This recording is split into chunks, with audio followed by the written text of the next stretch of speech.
welcome to GGSP. I'm Will, and we've got a wonderful show for you today. In fact, on a wonderful scale from 1 to 100, we're at a 101. As we review the ridiculous rejuvenated action of the Wii U classic, Wonderful 101 Remastered. I hope you don't mind being vaporized! And speaking of classics, we re-review Terraria now that it's received its final major update, Journeys End. But our journey is only just beginning, so let's start the show.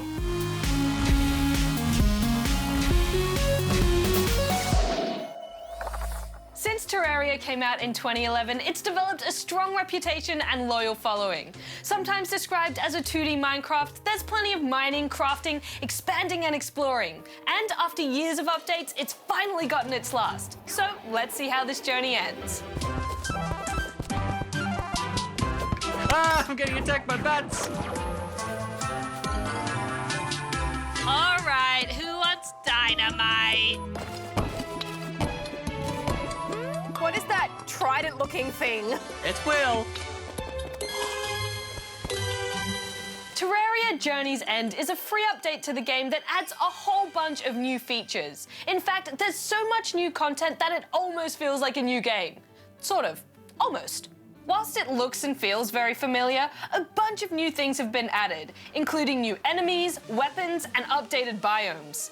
There's also plenty of tweaks for a better gameplay experience, like automatic block replacement. Being able to just change the materials of your house without having to remove everything first is so good. There's also a new extra tough master mode for those who love a challenge. But the biggest addition in this update is the new journey game mode. You can make a journey character, which starts with some extra items to help make the early game a bit easier. These can only be played in journey worlds, and it unlocks a new power menu. And it is powerful indeed. Here the Terraria world is at your fingertips. Control the weather, time of day, enemy spawn rate, difficulty, and more. It really opens up the game to be played whatever way you want. And the way I want to play is unlimited duplication of items. With this new journey feature, you can research almost anything you can get your hands on. Research enough of them, and you unlock the ability to duplicate that item. Gone are the days of starting a whole new world just to get the resources you need to build a beautiful palace. Now, with a click of a button, you have everything you need. And what I need is bunnies.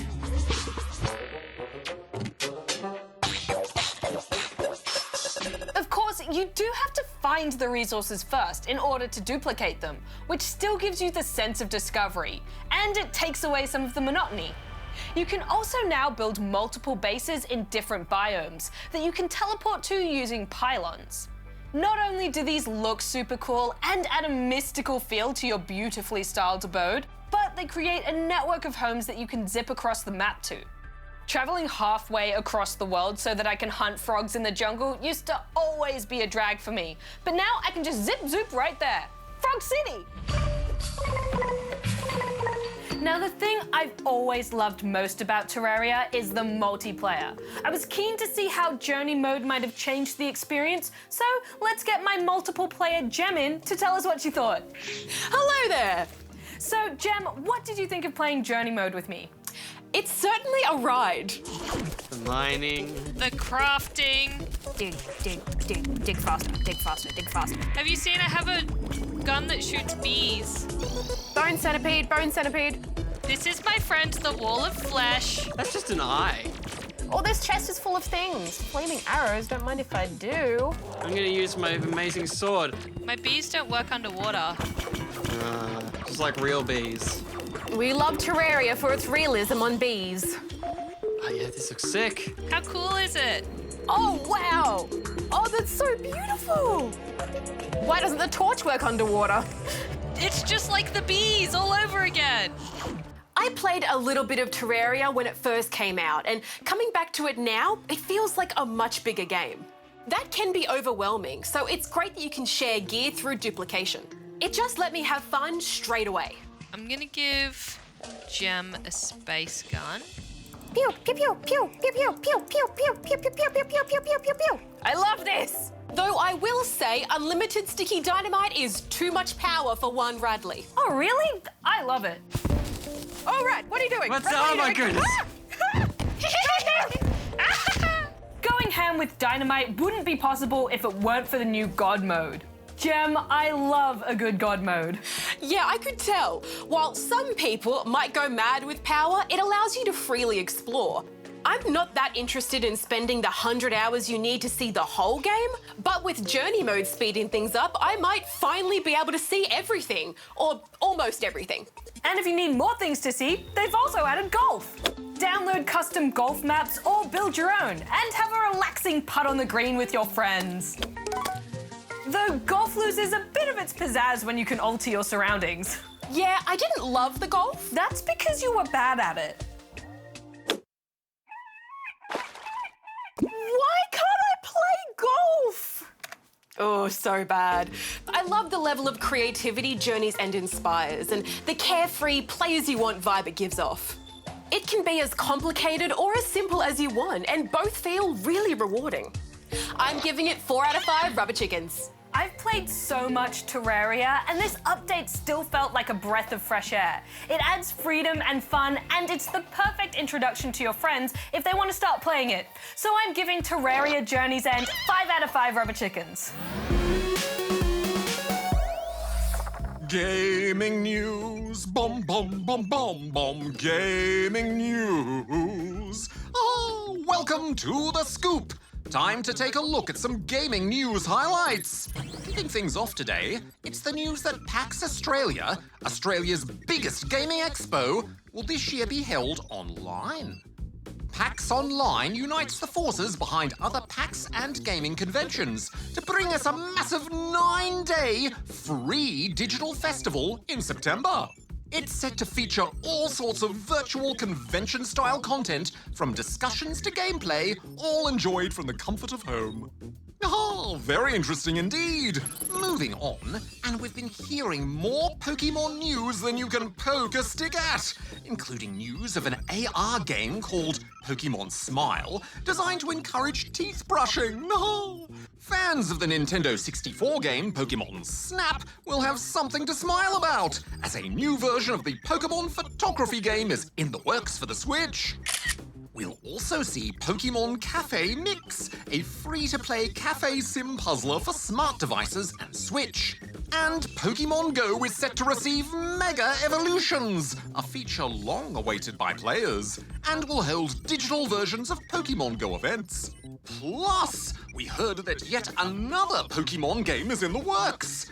Pokemon Unite is said to be the first Pokemon-themed, strategic team-based battle game, featuring 2 teams of 5 players competing using a range of Pokemon in a battle arena. No word on a release date for that yet, but it will be free to start on mobile and Switch. Quite the plethora of Pokemon particulars indeed. Another story that's been in the news lately is the reveal of a long-awaited new Crash Bandicoot game. Following some cheeky leaks floating around the internet, we heard the official announcement that Crash Bandicoot 4, It's About Time, is set for release on PS4 and Xbox One in October. This installment takes place after the events of Crash Bandicoot Warped, which was originally released more than 20 years ago. So, for Crash fans, it's about time indeed. In other news, it's been one of the most popular queries in the Ask SP inbox, and now the question of when the Nether update is coming to Minecraft has been answered. And the answer is, it's out now! That's right, the Nether update is now available for Minecraft for Xbox One, PlayStation 4, Nintendo Switch, iOS, Android, Windows 10, as well as the Java edition. So players can enjoy discovering the Nether's new mobs, biomes, blocks, materials, and music tracks. Now, who's up for an extra scoop? Speaking of Minecraft, Minecrafters from all over the globe are teaming up to recreate the whole world in Minecraft. With the help of a few mods, the Build the Earth project, launched by creator Pippin FTS, aims to virtually recreate the world's landscapes and landmarks, from the lofty heights of Mount Everest, the rocky depths of the Grand Canyon, to our very own Sydney Opera House, made by Aaron Zuane and the team. It might not need to put Minecraft on the map, but rather, it's putting the map in Minecraft. So, that's it for the scoop this week. Until next time, I simply can't decide on a signature sign-off. I don't know how news presenters do it. They say teamwork makes the dream work, and by they, I mean Rad. I haven't actually heard anyone else say that, but the point is teamwork is great and gets things done. And by things, I mean stopping an alien invasion threatening to destroy the world in The Wonderful 101 Remastered. Ooh, watch out! Got no fame, no legends to fame, fighting for the status quo.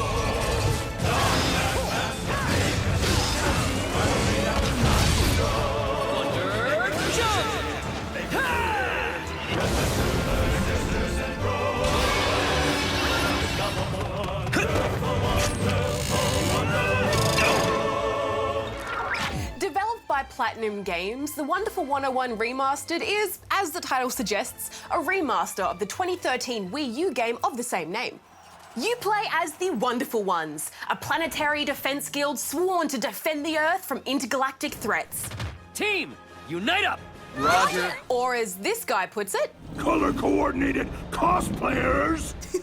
the story takes place during the Third War with the aptly named Geth-Jerk Federation, who, with their army of robots, fly creatures, and whatever this thing is, threaten to lay the Earth to waste.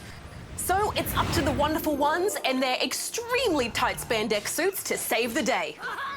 And how do they do that, you ask? By turning people into weapons and smashing things with them, surely doing millions of dollars in property damage. Wait, are we sure they're the good guys? Shows how much you know, Monsieur Smarty Pants. Now, there is a scientific reason as to how all this works, but Cliff Notes version, as you collect civilians around each level, you amass more members of your team, which come together to create the different weapons you'll need to fight off enemies, help you get around the area, and solve puzzles. Now, while using these weapons is as easy as pressing a button, actually selecting them means drawing out a specific symbol. I played this on the PS4, which allows you to use either the trackpad or the analog stick. And let me tell you, I have never made a decision so fast in my life. These transitions between weapons usually need to be made quite quickly, whether it be in the heat of battle or a timed encounter.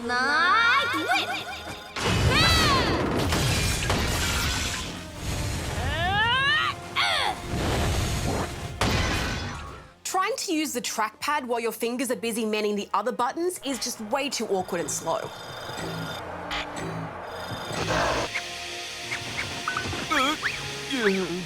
Even while using the analog stick, though, there are some technical issues that play a part in making this a difficult game to get a handle on. Playing as a horde of people can make keeping track of where you are in amongst it all quite a challenge, especially in the chaos of a big fight. But sometimes my greatest opponent was the camera itself. The strange angles when working out how far away an enemy or ledge was made for quite the frustrating exercise. There is a natural difficulty curve to overcome, though, aside from these technical issues, which I did find enjoyable once I got a grip on it. With each encounter, you start to pick up on patterns. When you see spikes, you know you'll be needing Wonder Pink's whip. Lasers call for Wonder Blue's sword, and heavy metal shielding must meet the might of Wonder Yellow's hammer. Once you've got the flow of combat down, it really is incredibly satisfying, dealing blow after blow in the cacophony of chaos. There were definitely a few occasions where the way forward was less clear, though, which did force some encounters to go on for way longer than they needed to. But for every frustrating battle, you're rewarded with some seriously impressive displays of destruction.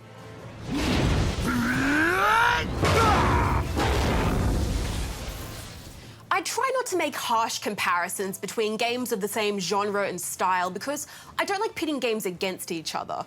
But Wonderful 101 has done a good job of making sure that even if I wanted to, I probably couldn't because there isn't really a game like it. As this is a remaster, it is just more of the same for fans of the original, but it's been opened up to a wider audience than the Wii U could ever provide. Ooh, yeah, ooh. And for those looking to break out into new territory, there is a lot to enjoy here, if you can put aside your frustrations. Personally though, I don't think that's something I should have to do in order to have fun. So I'm giving the wonderful 101 Remastered 3 out of 5 rubber chickens.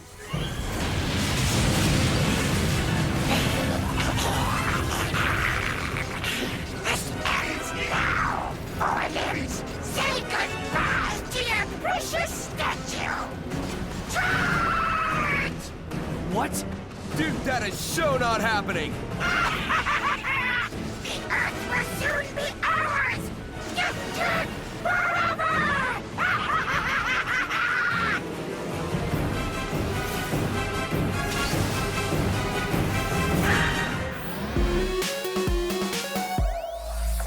Okay, are you ready to start scaling the mountain of Ask SP questions we have this week? Because I sure am. Well, let's start our ascent with this video from Harper. Hi, I'm Harper. I had 2 questions for you, but first I have something with Darren. Oh, better pause there and get Darren on the line. One sec. Darren speaking. Hey Darren, Harper's got some emoticons for you. Oh, waka waka waka. Now I'm done. Is there any cat games? And secondly, what's the most famous guitar game? Thank you, bye. Thanks, Harper. Oh, and hey Darren, while you're here, have you got any cat game recommendations to share? Oh, affirmative. Or should I say, affirmative? If you're fond of games featuring our fine feline friends, you might like to check out the cat-themed role-playing games, Cat Quest and Cat Quest 2. Then there's Cat Lateral Damage, a kind of first-person or first cat simulator, where you take on the role of a mischievous cat, causing catty chaos all over the place. And there are lots of simple cat games for mobile devices too, like the questing and battling of castle cats, the tower defense game, the Battle Cats, or maybe Kitty Clicker, Cat Condo. Though watch out for those microtransactions. There's some good suggestions there, Darren, but maybe some questionable puns. Oh, there's also Unfamiliar, a charming little game from an Aussie indie studio called Manatee, where you play as a witch's cat. Oh, sounds magical. Indeed it does. Well, thanks for your help, Darren. Bye. Bye. All right, now on to your question about the most famous guitar game. I'd say the Guitar Hero series is probably the most well-known in the guitar game genre. There's also, of course, the Rock Band games, which included other instruments too.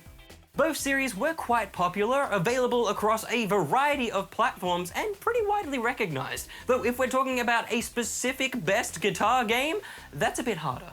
Available figures suggest that Guitar Hero 3 Legends of Rock was the highest selling title of the bunch, but the very first Guitar Hero game was also very successful and influential, plus it received a lot of attention for its take on a rhythm game. Hopefully that answers your questions, Harper. Now let's move along to another question, and this one comes from Cool Guy 2 in Wheelers Hill, Victoria. I wonder what happened to Cool Guy 1. Why can't you get Plants vs. Zombies 3 on the phone, but you can get PvZ 2 on the phone? If you don't answer, I will turn you into noobs!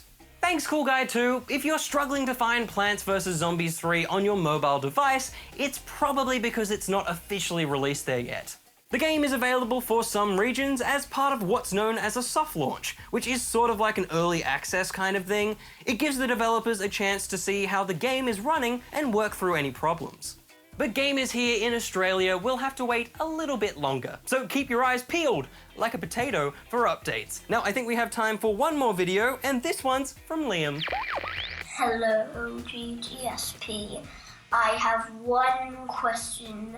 What is the newest Star Wars game for the PS4? If you do not answer, I will make all your gaming progress my gaming progress.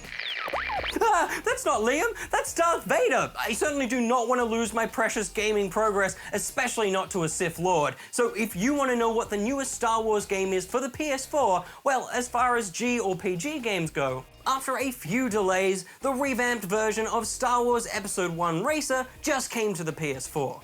As a refresh of the 1999 original, it may not technically be brand new, but it most definitely is pod racing. Before that, there was Pinball FX3, Star Wars Pinball, initially released for the PS4 in 2017. Whether or not you count that as more of a pinball game or a Star Wars game is a matter of opinion, I suppose. And before that, it was probably LEGO Star Wars The Force Awakens from 2016, which I highly recommend if you haven't played it yet. There is a new Star Wars game due out later this year called Star Wars Squadrons, but we're not sure yet what that will be classified. And of course, we have LEGO Star Wars The Skywalker Saga to look forward to at some point later this year, hopefully. They told me they fixed it. Boy oh boy, am I looking forward to that? Yes I am, so much so I'm answering my own rhetorical questions. And on that note, we are out of time for Ask SP this week. But if you have a question for us, send it in here, and if it's a video, you'll have a chance to score some GGSP loot. But try not to make it a rhetorical question, because they're not really designed to be answered, are they? No. Wait, why do I keep doing that? I don't know. Ha! Woo! Oh, is the episode over already? Well, doesn't time sure fly when you're having fun? But don't worry, because we've got loads of great stuff planned for next week. We'll be taking on the colourful ninja battle royale action of Ninjala. And are you ready, kids? Who reviews Pineapples Under the Sea? GGSP! Because we're checking out SpongeBob Battle for Bikini Bottom Rehydrated. But if nautical nonsense be something you wish, then make sure to check out the ABC Me app for an extra snack-sized serve of GGSP, where Will dives into the calming oceans of Beyond Blue. That gave me a chill. Now, if you'll excuse me, as per the rules of SpongeBob Go, I must now drop on the deck and flop like a fish. Gem out. Will out. Rat out.